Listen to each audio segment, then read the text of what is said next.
So hello everyone, आज मैं आपके लिए एक्सप्लेन करूंगी the glorious revenge of effing का एपिसोड नंबर 33। तो जैसा कि पिछले एपिसोड में हमने देखा था कि एफिंग ने शाओलिंग को बचाने के लिए इवल पपेट शीचिंग के साथ तगड़ी फाइट की और फाइनली उसे खत्म कर दिया। साथ ही एफिंग ने उसका सोल लॉकिंग पर्ल भी डिस्ट्रॉय करके बाइशेंग सेक को दिखा दिया कि उसे कोई हरा नहीं सकता। अब आगे तो अब हम देखते कि एफिंग को एक लड़की नजर आ रही थी। वो उससे पूछता है कि आखिर तुम हो कौन, जिसके बाद उसके करीब जाने की कोशिश कर रहा था। वो लड़की उससे कह रही थी कि फाइनली तुम मुझे मिल गए, लेकिन एफिंग को कोई आइडिया नहीं था कि ये लड़की किस बारे में बात कर रही है। और अब एफिंग ऑटोमेटिकली उस जगह से दूसरी जगह पर पहुंच जाता है। उसे सब कुछ काफी अजीब लग रहा था और तभी उसे आवाज आती है कि एफिंग आओ और मुझे ढूंढ निकालो। तो एफिंग उससे कहता है कि अगर तुम्हें हिम्मत है तो तुम खुद ही मेरे सामने आ जाओ। और तभी एफिंग देखता है कि वो तो उसी ड्रैगन के सिर पर खड़ा था और इसी के साथ एफिंग का सपना टूट जाता है। वो सोचता है कि जितना ज्यादा मैं सपना देखूंगा उतनी ही ज्यादा मुझे मेरी ब्लड लाइन फील हो रही है। वो कह रहा था कि जब से मैं रिबॉर्न हुआ हूँ तब से मुझे मेरे अंदर एक अजीब सी पावर फील होती है और वो दिन ब दिन ग्रो हो रही है। ऐसी अजीब सी पावर्स मुझे मेरी पहली लाइफ में कभी फील नहीं हुई थी। मुझे नहीं पता कि इस पावर का ओरिजिन क्या है। ये सुप्रीम स्क्रिप्चर की भी हो सकती है या फिर ड्रैगन एम्परर की। मुझे जल्दी से इसका पता लगाना होगा। जिसके बाद वो मॉन्स्टर रीच के अल्टर में पहुंच गया था। एफिंग के वहाँ पहुँचते ही वहाँ पर पड़े हुए ड्रैगन के टुकड़े जुड़ जाते हैं। इधर एफिंग उस अल्टर को चेक ही कर रहा था कि तभी ड्रैगन वहाँ आकर उससे कहता है कि मैंने कई सालों तक तुम्हारा वेट किया है और आज तुम यहाँ आ ही गए। इसका मतलब मेरा इंतजार जाया नहीं गया।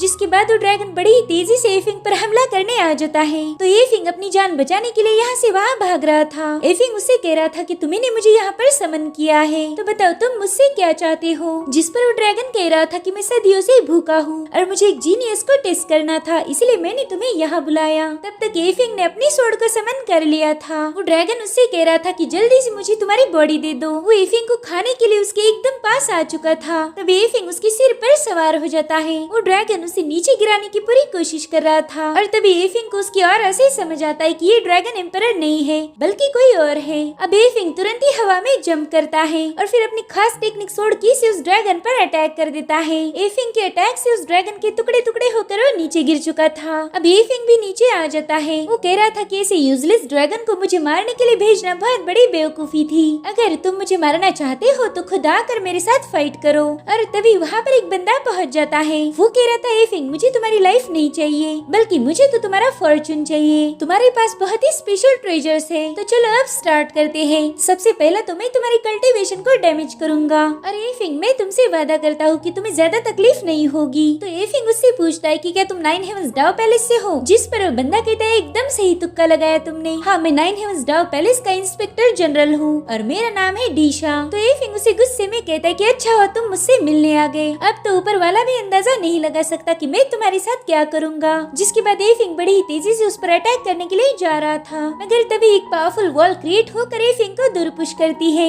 एफिंग देखता है कि उसके आसपास एक कैरी बनी हुई है, साथ ही उसके टॉप पर एक फॉर्मेशन था। एफिंग को उस फॉर्मेशन को देख के काफी हैरानी हो रही थी क्योंकि यहाँ के लोगों को फॉर्मेशन कैसे सेटअप किया जाए इसके बारे में कोई जानकारी नहीं थी। वो डीशा से पूछ रहा था कि आखिर तुमने ये कैसे सेटअप किया। जिस पर डीशा कहता है यहाँ के लोगों को कुछ नहीं आता, इसका मतलब ये नहीं कि मैं भी उनके जैसा बेवकूफ हूँ। जिसके बाद डीशा एफिंग को बता रहा था कि मैंने लेजेंडरी बाइडन रेल्म के कई सारे कल्टीवेटर्स को मार दिया, लेकिन मैं तुम्हें बताना चाहूंगा कि वो लोग तुम्हारे जितने खास नहीं थे। तो एफिंग कहते चलो मेरे साथ शर्त लगाओ। तो डीशा उससे पूछ रहा था कि तुम्हें किस बात की शर्त लगानी है। तो एफिंग कहता है कि तुम्हारी मौत मेरे हाथों लिखी हुई है। ये सुनकर डीशा जोर जोर से हंसने लगता है। वो कहता है एफिंग मानना पड़ेगा कि तुम बड़ी बड़ी बातें फेंकने में बहुत माहिर हो। तब effing light of blood line को एक्टिवेट करके उस शील्ड पर पंचेस मारना शुरू कर देता है, मगर वो शील्ड उसे दूर ढकेल देती है। और तभी एफिंग देखता है कि उसकी ब्लड लाइन की पावर वो फॉर्मेशन एब्जॉर्ब कर रहा है। उसकी बॉडी के अंदर से लाइट ऑफ ब्लड लाइन की पावर रिड्यूस हो रही थी। जिसके बाद एफिंग हवा में फ्लोट करते हुए फ्लेम ऑफ स्काई ब्लेज को एक्टिवेट कर देता है, मगर उस शील्ड पर कोई असर नहीं हो रहा था। अब एफिंग को फील होने लगता है कि उसके अंदर जो ड्रैगन एम्परर की पावर है वो भी कम होती जा रही है। इतना ही नहीं, वो फॉर्मेशन क्रिम्सन फेदर ड्रॉप की पावर्स भी छीन रहा था, लेकिन एफिंग के अंदर मौजूद स्क्रिप्चर की पावर अभी भी जैसी की वैसी थी। तो एफिंग सोचने लगता है कि शायद स्क्रिप्चर ही मेरा असली ट्रेजर है और वही मेरी ब्लड लाइन से जुड़ा हुआ है। इधर डीशा जोर जोर से हंस रहा था। वो कहता है एफिंग मुझे पहले से ही पता था कि हमारे 9 हेवंस डाउ पैलेस के सेंट के पास भी इतना खास ट्रेजर नहीं होगा। तुम्हारा ट्रेजर उनसे 1000 गुना ज्यादा पावरफुल है। चलो अब अपनी और मूव्स का यूज करो। तुम जितनी खुद की पावर यूज करोगी उतना ही मैं पावरफुल बन जाऊंगा। जिसके बाद डीशा अपनी पावर्स को एक्टिवेट करते हुए 1000 सोर्ड फॉर्मेशन क्रिएट करता है, जिस वजह से ढेर सारी सोर्ड एफिंग पर हमला करना शुरू कर देती है। मगर एफिंग यहाँ से वहाँ भाग रहा था और बेचारे के पास भागने के अलावा और कोई ऑप्शन भी नहीं था, क्योंकि जैसे वो किसी मूव का यूज करेगा डीशा उसकी पावर को सक कर लेगा। वो कह रहा था कि मुझे कुछ भी करके इस फॉर्मेशन को ब्रेक करना ही होगा। और तभी उसे याद आता है कि उस स्क्रिप्चर की मूव का यूज कर सकता है, क्योंकि स्क्रिप्चर की पावर्स को डीशा एब्जॉर्ब नहीं कर सकता था। जिसके बाद एफिंग बीम थर्स्ट का यूज करके उस शील्ड पर अटैक कर देता है। इधर डीशा उस पर लगातार स्लैश अटैक कर रहा था, तो एफिंग अपनी सोर्ड से उन्हें डिस्ट्रॉय करने लगता है। अब एफिंग उसे बताने लगता है कि मेरा रियल फॉर्चून मेरी ब्लड लाइन से अटैच्ड है, जिस वजह से तुम उसे पूरी तरह से एब्जॉर्ब नहीं कर सकते। अब डीशा को कुछ भी समझ नहीं आ रहा था, तो एफिंग उसे बताता है कि मेरी सारी मूव्स ब्लड लाइन के पावर पर डिपेंड है। मुझे भी ये जानकर ताज्जुब हो रहा है,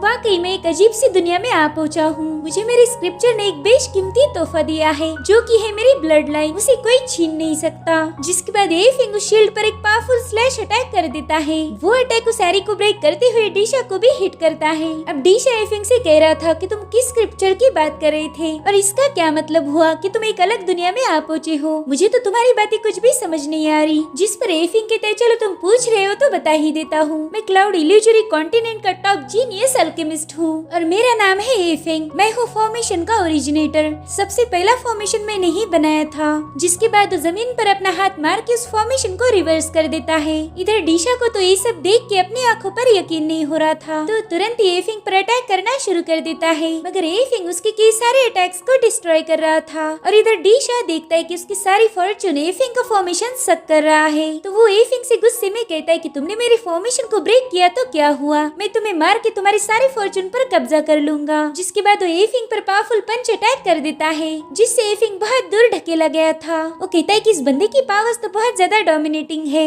और ये एक्चुअल में वॉर एम्परर स्टेज का कल्टीवेटर है। इधर डीशा एफिंग पर लगातार हमले कर रहा था, मगर एफिंग बड़ी ही तेजी से वहाँ से भागने लगता है। एफिंग को पता था कि बस एक ही चीज इसे खत्म कर सकती है। जिसके बाद वो डीशा की तरफ अटैक करने के लिए आगे बढ़ता है। एफिंग कह रहा था कि अब तुम्हारी जो हालत होगी उसकी जिम्मेदार तुम खुद होंगे। जिसके बाद एफिंग अपनी ब्लैक डाउची को एक्टिवेट करके डीशा ने बनाए हुए रॉक्स को तोड़ते हुए उसके पास पहुंच जाता है। डीशा ने उसे रोकने के लिए अपना पाम आगे कर दिया था, मगर एफिंग तो उसके हाथ में ही अपनी सोड घुसा देता है। जिसके बाद उसे अपने साथ घसीटते हुए ले जा रहा था। साथ ही एफिंग ने उस पर एक पावरफुल अटैक भी कर दिया था। और अब एफिंग कहता है डीशा तुम हार गए। डीशा शॉक होकर पूछ रहा था कि आखिर ये कौन सी पावर्स थी, मगर जवाब सुनने से पहले वो मारा जाता है। इधर एफिंग की ब्लैक टाउची उस पर ही भारी पड़ गई थी। वो एफिंग पर हमला करने लगती है, जिससे एफिंग बुरी तरह से घायल हो गया था। और तभी एफिंग को बचाने के लिए उसकी व्हाइट टाउची एक्टिवेट हो जाती है। वो ब्लैक टाउची के साथ फाइट करके उसे सप्रेस कर देती है, मगर एफिंग काफी कमजोर हो गया था, जिस वजह से उसे ब्लड की वोमिटिंग होने लगती है। और तभी एफिंग का ब्लड अल्टर पर भी पड़ गया था। वो कहता है कि मेरी ब्लैक डाउ अभी भी मुझ पर बैकफायर करती है, मैं अपनी फिलहाल की कल्टीवेशन लेवल से उसे कंट्रोल नहीं कर सकता।